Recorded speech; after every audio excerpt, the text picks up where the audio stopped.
साल 1945 दिसंबर की दोपहर 2:10 यूएस नेवी के 5 टॉर्पीडो बम वर्षक विमान फ्लोरिडा से टेक ऑफ करते हैं। इस उड़ान को नाम दिया गया था फ्लाइट 19। यह कोई स्पेशल मिशन नहीं था, बल्कि सिर्फ 3 घंटे का एक रूटीन ट्रेनिंग मिशन था। फ्लाइट में 14 क्रू मेंबर्स थे। इन्हें लीड कर रहे थे एक एक्सपीरियंस्ड पायलट और war veteran, lieutenant Charles Carroll Taylor.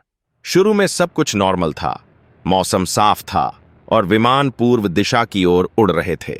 लेकिन टेक ऑफ के करीब 2 घंटे बाद अचानक स्क्वाड्रन लीडर टेलर रिपोर्ट करते हैं कि उनके दोनों कंपास काम करना बंद कर चुके हैं। बैकअप कंपास भी फेल हो चुका था। अब उन्हें अपनी पोजीशन का अंदाजा ही नहीं था और हैरानी की बात यह कि बाकी पायलट्स के इंस्ट्रूमेंट्स भी मैल फंक्शन करने लगे थे। रेडियो ट्रांसमिशन पर टेलर कहते हैं, Both my compasses are out and I'm trying to find Fort Lauderdale, Florida.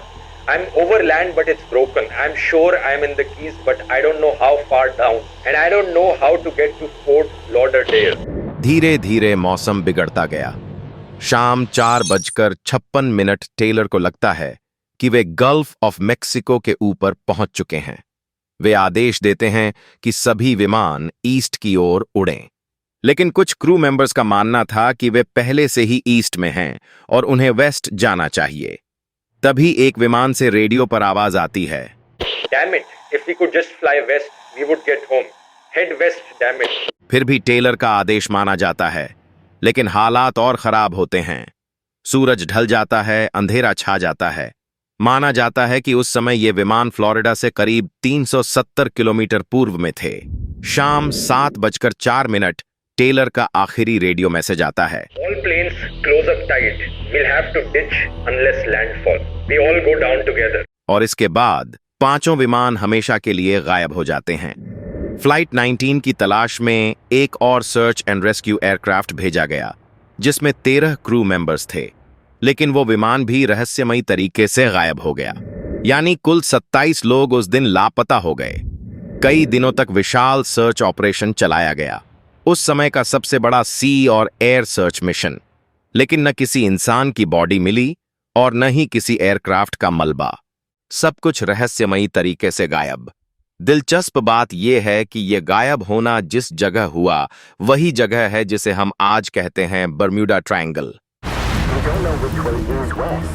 Over the past 50 years, 3,000 ships and 100 planes have gone missing in a mysterious stretch of water in the Atlantic Ocean. Ships have gone missing, planes have gone missing. Known as the Devil's Triangle. A source of intrigue, legend, and fear. This is the Bermuda Triangle. ये एक ऐसा समुद्री इलाका है जहां से Florida से लेकर पुएर्टो रिको और बर्म्यूडा तक का हिस्सा मिलाकर एक ट्रायंगल बनता है। लगभग 5 लाख स्क्वायर माइल्स का एरिया। पिछले 50 सालों में 3000 से ज्यादा जहाज और 100 से अधिक विमान यहां गायब हो चुके हैं। अटलांटिक ओशन का ये रहस्यमयी हिस्सा हमेशा से डर और दंतकथाओं का स्रोत रहा है। बर्म्यूडा ट्रायंगल की कहानियां 500 साल से भी पुरानी हैं। साल 1492 में जब क्रिस्टोफर कोलंबस अमेरिका की खोज पर निकले, उन्होंने लिखा कि इस क्षेत्र से गुजरते समय उनका कंपस अजीब तरह से काम करने लगा और एक रात उन्होंने आसमान में आग के गोले जैसी अजीब रोशनी देखी जो समुद्र में गिर गई। सदियों से इस जगह को कई नाम दिए गए, graveyard of the Atlantic, sea of doom, Sargasso graveyard. लेकिन बर्म्यूडा ट्रायंगल शब्द पहली बार 1964 में विंसेंट एच गैडिस ने एक मैगजीन आर्टिकल में इस्तेमाल किया, जिसका टाइटल था द डेडली बर्म्यूडा ट्रायंगल। उन्होंने कई डिसअपीयरेंसेस को जोड़कर इस जगह को एक मिस्ट्री के रूप में पेश किया।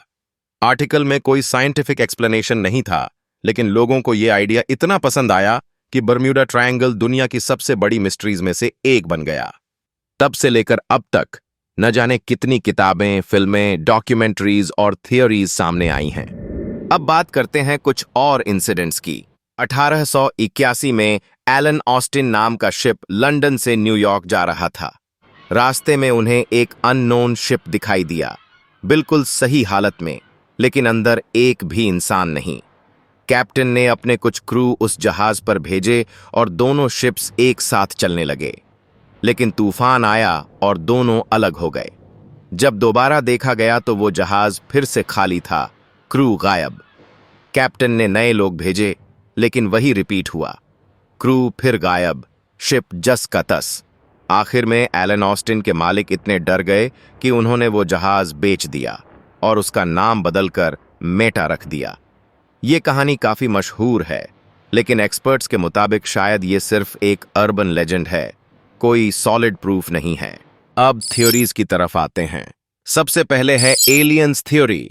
बहुत से लोग मानते हैं कि बर्म्यूडा ट्रायंगल में डिसअपीयर होने वाले शिप्स और प्लेन्स को शायद एलियंस उठा ले गए। कई लोग कहते हैं कि आसमान से अजीब लाइट्स दिखीं और शायद ये किसी एलियन एक्टिविटी का नतीजा हो। दूसरी है सी मॉन्स्टर्स थ्योरी। कुछ रिसर्चर्स और पुराने नाविक मानते हैं कि गहरे समुद्र में कुछ ऐसी मखलूक छिपी हो सकती है जो इंसानों की नजरों से अब तक दूर है। हो सकता है वही इन जहाजों के डिसअपीयर होने के पीछे हो। तीसरी है मैग्नेटिज्म थ्योरी। कहा जाता है कि इस जगह पर अर्थ का जियोग्राफिक नॉर्थ पोल और मैग्नेटिक नॉर्थ पोल एक लाइन पर आ जाते हैं।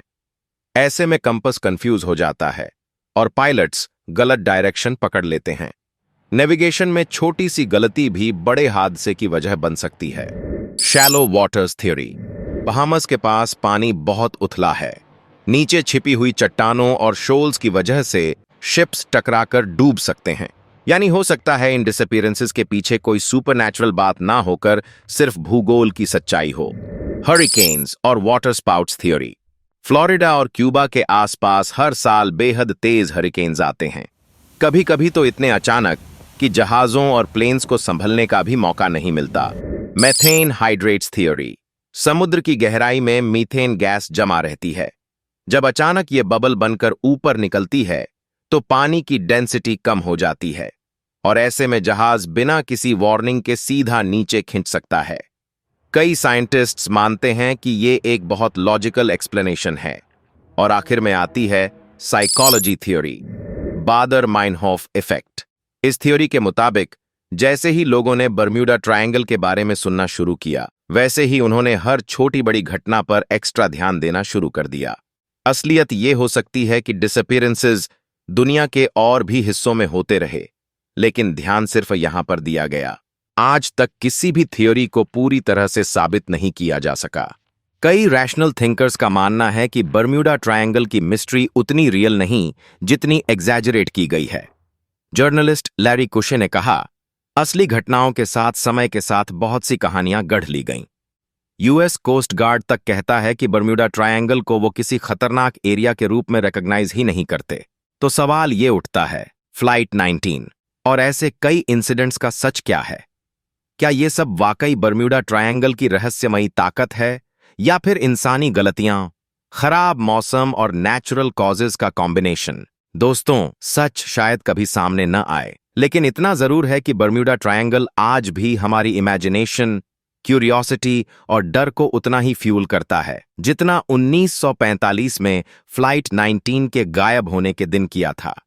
तो दोस्तों, आप लोग बर्म्यूडा ट्रायंगल की इस रहस्यमयी कहानी के बारे में क्या सोचते हैं? नीचे कमेंट्स में अपनी राय जरूर बताइए। अगर आपको ये वीडियो पसंद आया हो तो चैनल को सब्सक्राइब करना मत भूलिए। मिलते हैं अपनी अगली वीडियो में।